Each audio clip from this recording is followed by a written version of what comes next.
crédible et inclusive. La transparence s'est faite à travers les organes de gestion, notamment les agents électoraux. Nous avons constaté que les agents électoraux qui sont dans les différents bureaux de vote maîtrisent bien leur matière. Ils ont été en action, sinon en proaction avec les électeurs qui sont venus voter. Ils ont mis à leur disposition les renseignements pour leur permettre de faire leur choix. Nous avons aussi vu que le matériel électoral mis à la disposition de chaque bureau de vote répond aux critères ou sinon aux standards internationaux. Nous avons aussi vu que dans la salle de bureau de vote, il y a une sécurisation telle que d'un côté, les agents de force qui faisaient entrer librement les électeurs, et à l'intérieur des bureaux de vote, nous avons vu des installations, des caméras de surveillance pour prévenir toute fraude ou encore tout acte de nature à perturber le bon déroulement de ces élections. Alors, mesdames et messieurs, bienvenue à la plateforme. Je suis Blaise Mukenge, très content de savoir nombreux, alors très nombreux, en train de nous suivre de par le monde. L'élection en Russie, vous voyez là Vladimir Poutine qui vient de remporter l'élection haut la main. Alors, les Africains viennent en appui, n'est-ce pas, en le félicitant, des messages spécifiques, des félicitations de par le monde aussi. Avec le lâchement du BRICS il y a très bientôt, cela va faire que l'ordre mondial sera un tout petit peu bougé. Parce qu'imaginez que il y a un tas de pays qui ont demandé leur adhésion directement au BRICS. Si ces pays-là deviennent membres du BRICS, c'est qu'il y aura un déséquilibre dans les Nations Unies. On sera maintenant obligé de compter avec les BRICS qui tient d'ailleurs à reconnaître l'État de la Palestine comme un État.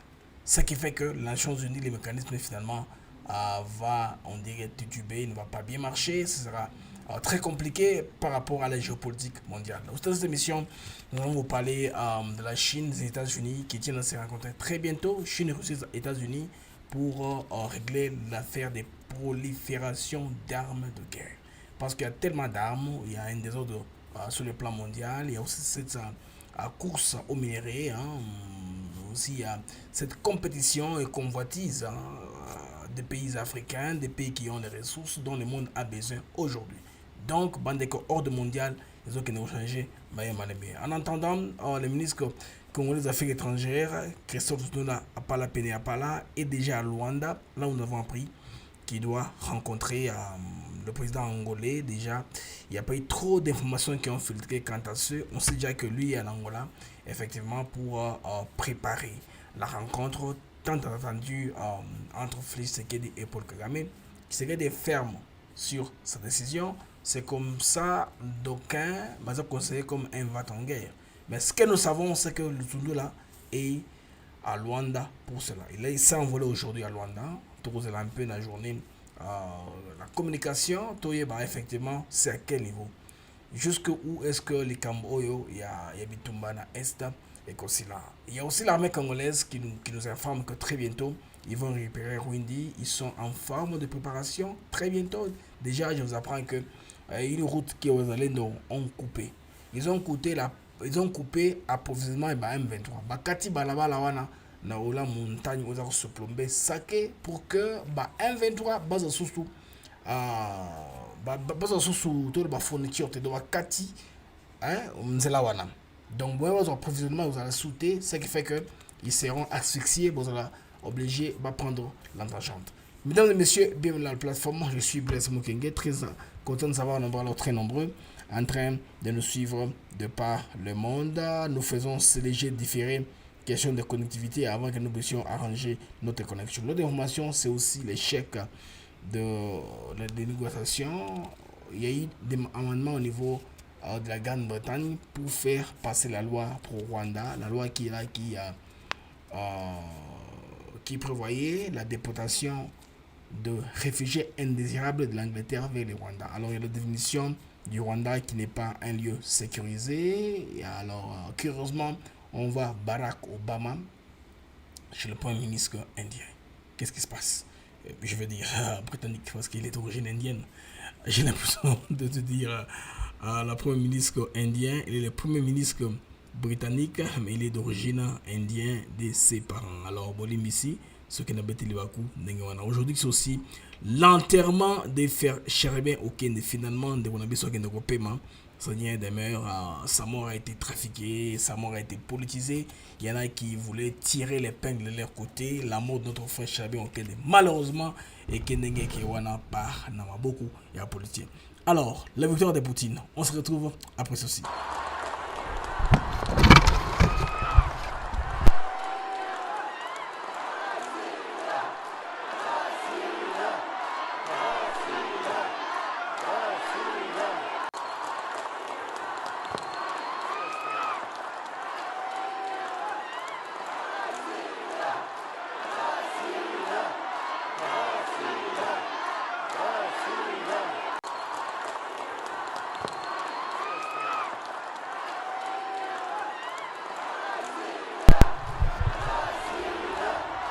Alors, c'est par un score fleuve que Vladimir Poutine a gagné l'élection en Russie. En tout cas, un pourcentage très fort. Quand vous gagnez une élection, on dit à la Poutine, hein, on fait allusion à cela parce que le pourcentage est très fort et évolué. Vous avez vu les Africains, n'est-ce pas? Bazar qu'on a prouvé victoire. Il y a Poutine qui l'a gagné sans problème. Selon mission d'observation africaine, il n'y a pas de problème, il n'y a pas de tricherie. Vous avez regardé un peu le pourcentage où il y a Poutine. Donc Poutine qu'on a carrément azui à 98%. Là, on a combo, on a pour mon bien. Voilà. 87.84. Là, c'est ceux qui viennent après lui. 3%, 3%, 2.7%, 2.9%. Vous comprenez que c'était très facile pour Poutine de gagner cette élection sans problème. À gagner en gros sans problème, sans résistance. Ça, c'est Vladimir Poutine, le président russe, qui vient de l'emporter cette élection haut la main. Il a le reste des pays du monde pour l'appuyer. Les félicitations viennent de partout, y compris du premier ministre indien. Donc tout le monde va payer, pas seulement à BRICS, à travers le monde, va féliciter Vladimir Poutine. Comme vous voyez là c'est le président Ibrahim Traoré, il y a tous les présidents qui sont défilés derrière moi. Il y a toute cette information là qui vous demande de retrouver un paiement manqué. Poutine a gagné l'élection.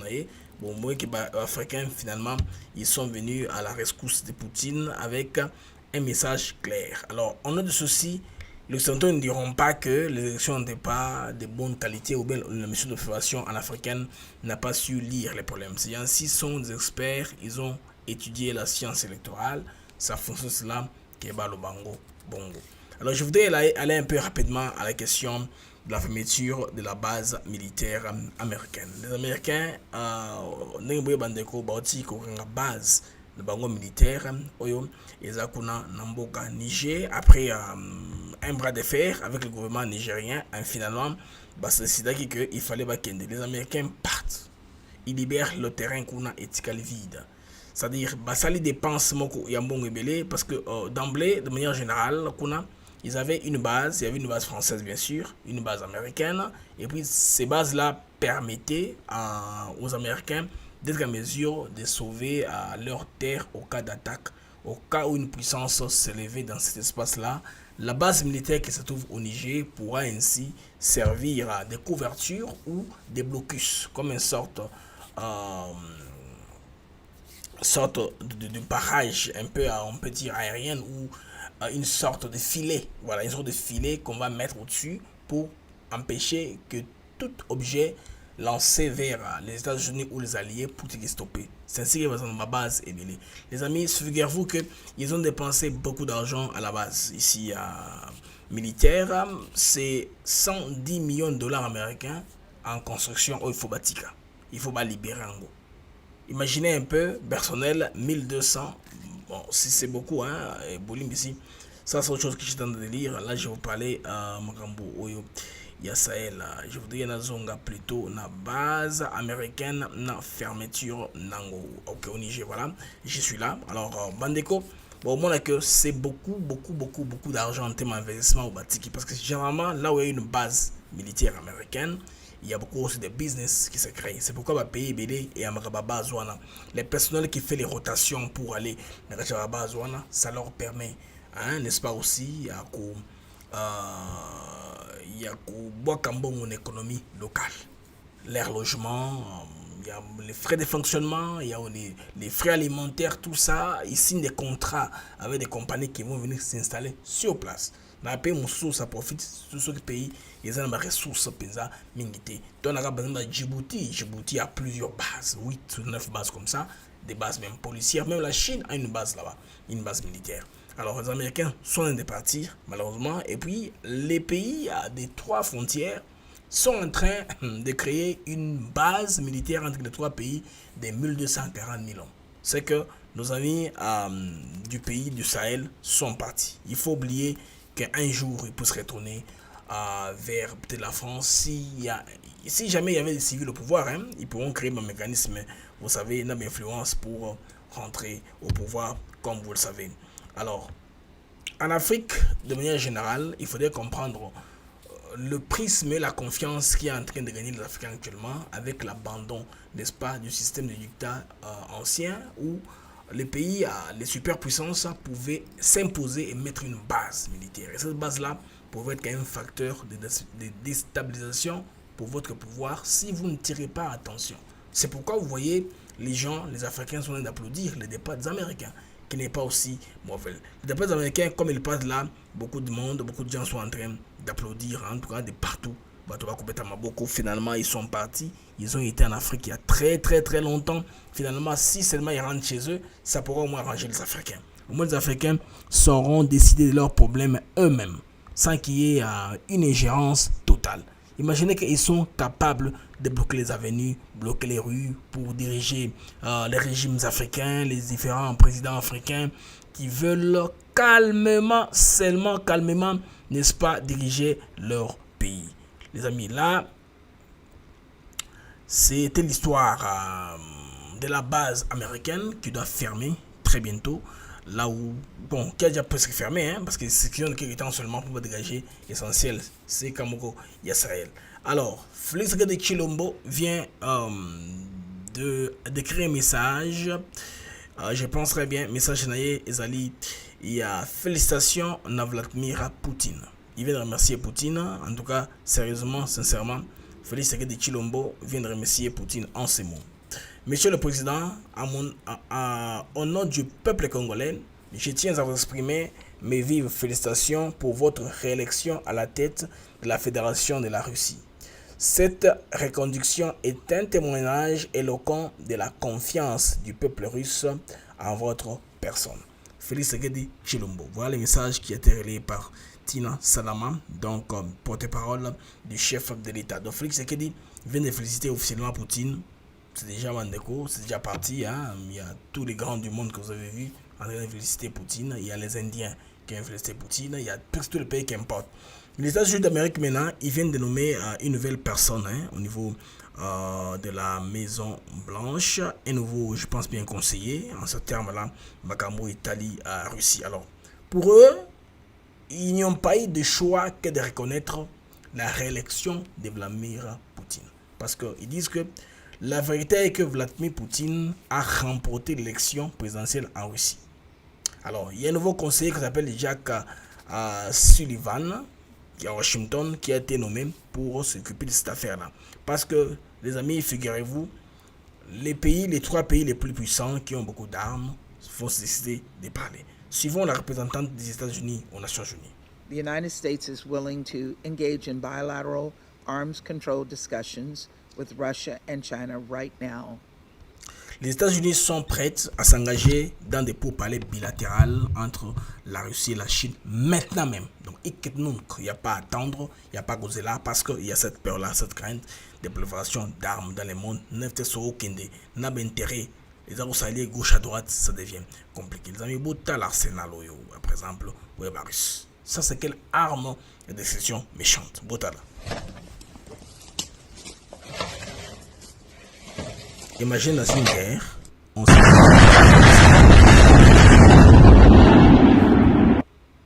donc là où ça va tomber, l'impact sera très dévastateur.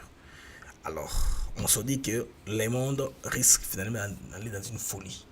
Une folie qu'il faut contrôler maintenant. Parce que si on ne la contrôle pas, il y a le danger que les choses puissent dégénérer. Vous vous rappelez, je pense, à la fin de la Deuxième Guerre mondiale. On se dit plus jamais une bombe de telle envergure. C'est une bombe bien sûr, hein, de dissuasion comme on dit. Toute personne qui est là n'est pas attaquable parce que dès qu'on lance chez vous, que vous soyez la Chine, les États-Unis, le Japon, l'impact sera la même, il y aura mort d'homme. C'est ainsi que certains pays empêchent les autres à avoir carrément cette arme-là. Parce qu'il ne faut pas mettre entre les mains des fous cette arme-là. Mais finalement, le monde on comprend avec l'impérialisme qu'il y avait, avec l'hégémonie et les contrôles économiques, surtout le système qui a été fait, qui désavantage beaucoup de pays au profit seulement des pays qui sont dans l'idéologie de l'Occident. Et puis ça va jusqu'au-delà de commencer à dépraver nos mœurs, à compliquer notre façon de vivre, à nous imposer des concepts qui ne tiennent pas la route. Et avec ça, on nous menace avec des sanctions. C'est pourquoi les pays qui se constituent en ce qu'on appelle les BRICS sont en train de s'émanciper. Alors, là maintenant au BRICS les amis, pour vous dire que il y a des pays qui viennent de rejoindre. Des pays en tout cas, si vous voyez tel que la commotion est en train d'aller, ça risque finalement de compliquer, on va dire, le leadership mondial. Donc, il y a des pays, par exemple, tels que le Mexique, la Hongrie, le Cuba, le Mali et la Syrie, Cuba, Mexique, Hongrie, et oui, Syrie, Mexique, c'est ça, Syrie, Mexique, Hongrie, Cuba, Mali, qui rejoignent au-delà des pays Moussoussou. Et je dis déjà parce qu'il y a un sommet à Kazan en Russie cette année ici en 2024. C'est lors de ce sommet là déjà qu'on verra les pays qu'on a approuvés, l'Éthiopie et compagnie, à Émirats Arabes Unis, l'Arabie Saoudite, tous ces pays du monde là vont joindre BRICS les lots. Vous voyez que le danger qui est là est que ces pays là vont finalement reconnaître la Palestine. Parce que pour eux, les Sud-Africains aussi, ils poussent cet agenda-là. Pour eux, les peuples palestiniens n'ont pas droit à souffrir comme ils le font. Ils font des marches partout à travers le monde. C'est très audible. Ils arrivent rapidement et clairement. Hein. Contrairement, il y a des Congolais plus au matin, des Congolais avec l'histoire de Rwanda's Killing. Parce que, comme je parle du Rwanda, il faudrait vous expliquer que les Britanniques finalement se sont dit que le Rwanda n'est pas un endroit sécurisé pour envoyer les migrants. Ça se complique davantage pour le Premier ministre anglais qui a hérité ce programme-là de Boris Johnson. D'ailleurs, lui qui a sauté à cause de l'histoire là du Rwanda. Alors, ça devient compliqué dans les chambres du Conseil britannique. Tu vois, le débat là-bas, c'est très compliqué. Les gens se rentrent dedans, ils ne s'entendent pas. Mais curieusement, qui est-ce qu'on voit en Angleterre? On voit Barack Obama. Waouh! Barack Obama, qu'est-ce qu'il vient faire avec le Premier ministre Sunak, alors que lui c'est l'ancien chef d'État, il n'y a pas d'enjeu, il n'a pas de mission officielle. Les amis, Obama a été vu aujourd'hui en Angleterre. Qu'est-ce que Barack Obama vient faire là-bas? Il a des cambouis lobbying politique. Les Rwandais est en déroute. Les Rwandais sont en déroute. Alors, les globalistes ont dépensé l'argent. Ils ont fait des pressions au grand de ces mondes pour remettre la pendule à l'heure. Mais ça ne marche pas toujours, amis. C'est pas aussi facile qu'on le prévoit. Là, on voit Barack Obama avec le Premier ministre britannique en train, n'est-ce pas, de chercher à réfléchir ensemble comment est-ce qu'ils peuvent faire passer le deal du Rwanda que les Anglais n'approuvent pas, malheureusement. L'organe qui décide de l'affaire, c'est le Parlement britannique, ça ne passe pas.